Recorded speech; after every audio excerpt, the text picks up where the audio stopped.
કનખલમાં, હરિદ્વાર પાસે કનખલ જોયું હશે, તમે દર્શન કર્યા હશે. ત્યાં સતીનો યજ્ઞ પણ કુંડ બતાવ્યો છે કે જ્યાં સતીએ પોતાનો દેહ છોડ્યો હતો. અહીંયા બન્યું છે એવું કે સતી યજ્ઞમાં આવ્યા છે, આવીને ઊભા છે. માતા સિવાયની બધી બહેનોએ પણ મોઢું ફેરવી દીધું છે.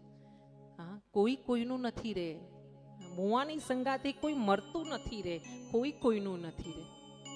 હા, ભજન દ્વારા સંતોએ આપણાને જગાડવાની બહુ કોશિશ કરી સનાતન ધર્મમાં, પણ આપણે એવા જડ ભરત, એવા આપણે ઘોડા વેચીને સૂઈ ગયા છીએ કે સનાતન ધર્મના હિન્દુઓને જાગવું જ નથી ક્યાંય. હા, બન્યું છે એવું કે માતાએ દીકરીને બોલાવી છે, છાતી સરસી ચાપી છે અને માથે હાથ મૂકીને સૂંઘીને એને આશીર્વાદ આપ્યા છે અને પૂછ્યું છે કે તું કુશળ મંગળ તો છે ને તારા ઘરે બેટા. પણ સતીને ખબર પડી છે કે પોતાની બહેનોએ નજર ફેરવી દીધી છે અને પિતાએ પણ. સતી મંડપમાં આગળ ચાલ્યા છે અને ત્યાં જોયું છે કે મહાદેવજીનો યજ્ઞમાં ભાગ નથી અને એમને ગુસ્સો આવ્યો છે.